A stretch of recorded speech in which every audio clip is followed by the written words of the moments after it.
آپ نے سنا ہوگا حضور نے سورہ رحمان کے بارے میں فرمایا ہے، سورۃ الرحمان عروس القرآن. یہ سورہ رحمان جو ہے یہ قرآن کی دلہن ہے. جیسے دلہن کو آپ خوشنما لباس پہناتے ہیں، آراستہ پیراستہ اس کو گہنے اور اس کو زیور پہناتے ہیں، تو جس طریقے سے سجاتے ہیں آپ دلہن کو، اللہ تعالیٰ نے ایک سورت قرآن مجید میں یہ ایسی رکھی ہے سورہ رحمان کہ اسے خوب سجایا ہے. اس میں الفاظ کا در و بست، اس کا اپنا ایک ڈیوائن میوزک ہے. وہ تو اللہ تعالیٰ قراء جو ہے، خاص طور پر مصر کے قراء، اللہ تعالیٰ ان پر رحمت نازل فرمائے، ان کی خطاؤں سے درگزر کرے. جس طرح قرآن کے انٹرنسک میوزک کو انہوں نے واضح کیا ہے. واقعہ یہ ہے کہ اگر یہ لوگ نہ ہوتے، شیخ عبد الباسط محمد عبد الصمد، شیخ محمود خلیل الحصری، یہ لوگ کہ جنہوں نے قرآن کے اس غنا، میوزک، یہ لفظ جو ہے آپ حیران نہ ہو کہ میں یہ کوئی شاید توہین کر رہا ہوں قرآن کی، حضور نے یہ لفظ استعمال کیا ہے. تغنو، اس قرآن کو اچھی سے اچھی خوشلحانی کے ساتھ پڑھو. من لم یتغن بالقرآن فلیس منا، جو قرآن کو بہتر سے بہتر انداز میں، اچھی سے اچھی آواز میں، خوشلحانی کے ساتھ پڑھنے کی کوشش نہیں کرتا، وہ ہم میں سے نہیں ہے. بلکہ ایک مرتبہ حضور رات کے وقت آپ گشت پر تھے اپنے ساتھیوں کے حالات معلوم کرنے کے لیے. حضرت ابو موسیٰ اشعری رضی اللہ تعالیٰ عنہ ایک صحابی ہیں، ان کے گھر کے پاس سے گزر ہوا، وہ رات کو تہجد پڑھ رہے تھے، کھڑے ہوئے کیف کے عالم میں قرآن تلاوت کر رہے ہیں. حضور کو بہت پسند آئی ان کی قرات، کافی دیر تک وہاں کھڑے سنتے رہے. اب انہیں کیا پتا کون سن رہا ہے. بالکل اسی طرح سمجھ لیجئے ایک بات یاد آئی ہے. حضور فرماتے ہیں کہ جس طرح کان لگا کر اللہ قرآن کو سنتا ہے، کسی چیز کو نہیں سنتا. ہمیں نظر نہیں آتا نا، ہمیں معلوم نہیں، ہم قرآن پڑھ رہے ہیں تو سننے والا کون ہے؟ سب سے زیادہ کان لگا کر خود اللہ. یہاں اس لیے مجھے یاد آیا کہ ابو موسیٰ اشعری کو کیا پتا تھا کہ کون سن رہا ہے. وہ اپنی کیفیت میں نماز میں تہجد میں قرآن کی تلاوت کر رہے تھے، اور ظاہر بات ہے ان کے گھر ایکڑوں میں بنے ہوئے نہیں تھے، ایک ایک کمرہ، ایک ایک کوئی حجرہ، ایسے ہی تو گھر تھے نا صحابہ کے. لہذا حضور پاس سے گزرے، آواز آئی، کافی دیر سنتے رہے. اس کے بعد آپ تشریف لے گئے، صبح فجر میں ملاقات ہوئی تو حضور نے تحسین کے انداز میں فرمایا، یا ابا موسیٰ انک قد اوتیت مزمارا من مزامیر آل داؤد. اے ابو موسیٰ، تمہیں تو آل داؤد کے سازوں میں سے ایک ساز اللہ نے عطا فرما دیا ہے. جس طرح حضرت داؤد، لہن داؤدی مشہور ہے کہ جب وہ پچھلے پہر رات کو حمد کے ترانے الاپتے تھے، قرآن میں ہے کہ پرندے شامل ہو جاتے تھے ساتھ، اور پہاڑ وجد میں آتے تھے، پہاڑ بھی ان کے ساتھ شریک ہوتے تھے. تو جس طرح کا اللہ نے ان کو لہن عطا فرمایا تھا، حضور نے تحسین کے انداز میں فرمایا ہے ابو موسیٰ اشعری، اللہ نے تمہیں بھی آل داؤد کے سازوں میں سے ایک ساز عطا فرمایا. بہرحال قرآن مجید کا جو یہ میوزک ہے، قرآن کے الفاظ کا جو حسن ہے، جہاں تک حسن معنوی ہے وہ تو ہر لفظ میں ہے، لیکن یہ حسن ظاہری، حسن صوتی، حسن لفظی، یہ اپنے کلائمیکس پر آپ کو نظر آئے گا سورہ رحمان میں. لیکن قرآن میں یہ سورت اس اعتبار سے بھی ممتاز ہے، اس کی 4 آیات پر ذرا توجہ کریں گے، عجیب حقائق سامنے آئیں گے. جہاں یہ قرآن مجید کے حسن صوت اور حسن لفظی کی معراج ہے، وہیں اس کی پہلی 4 آیات میں 4 چوٹی کی چیزوں کا ذکر ہے، سب سے اونچی چیزیں. پہلی آیت کیا ہے؟ الرحمن. ایک آیت ہو گئی. رحمان کیا ہے؟ اللہ کا نام ہے.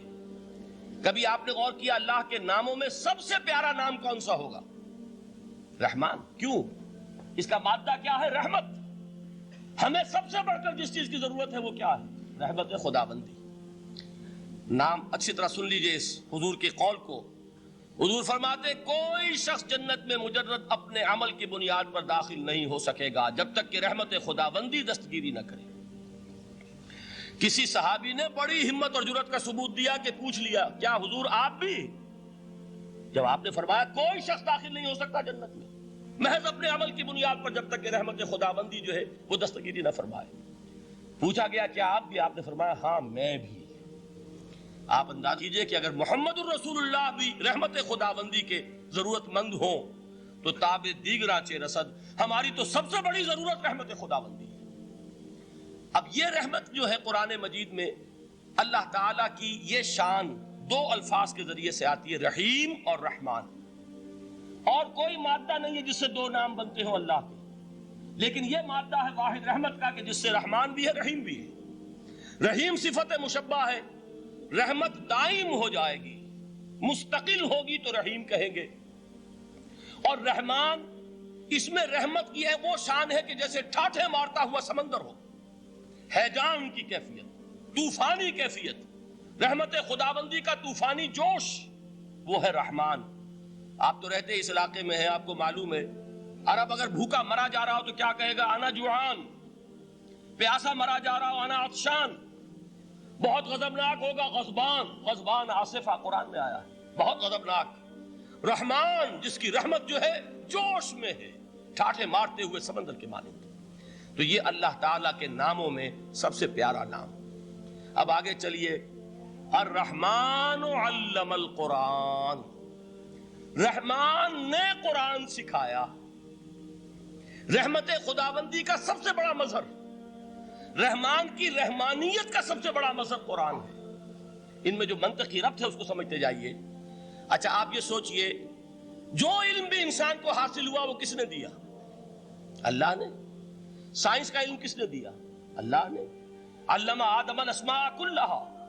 وہ علم الاسماء جو حضرت آدم کو دے دیا گیا تھا ازل میں، یہ اسی کا ظہور ہے، یہ اسی کی ایکسفولیشن ہے جو ہو رہی ہے اور ہوتی رہے گی ابھی.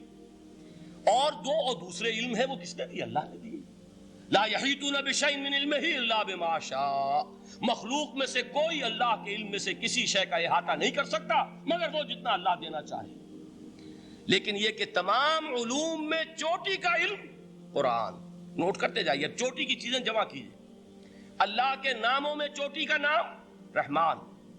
اللہ نے جو کچھ انسان کو سکھایا اس میں چوٹی کا علم قرآن.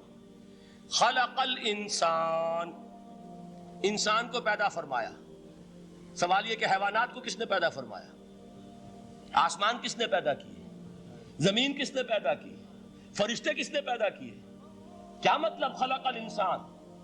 اس کی تمام مخلوقات میں اس کا کلائمیکس، اس کی تخلیق کی معراج، اس کے تخلیق کا نقطہ عروج انسان ہے. یہ ہے کہ جو مسجود ملائک بنا ہے. وَلَقَدْ كَرَّمْنَا بَنِي آدَمَ وَحَمَلْنَاهُمْ فِي الْبَرِّ وَالْبَحْرِ وَرَزَقْنَاهُمْ مِنَ الطَّيِّبَاتِ وَفَضَّلْنَاهُمْ عَلَى كَثِيرٍ مِّمَّنْ خَلَقْنَا تَفْضِيلًا. تو تخلیق میں سب سے اونچی تخلیق انسان کی.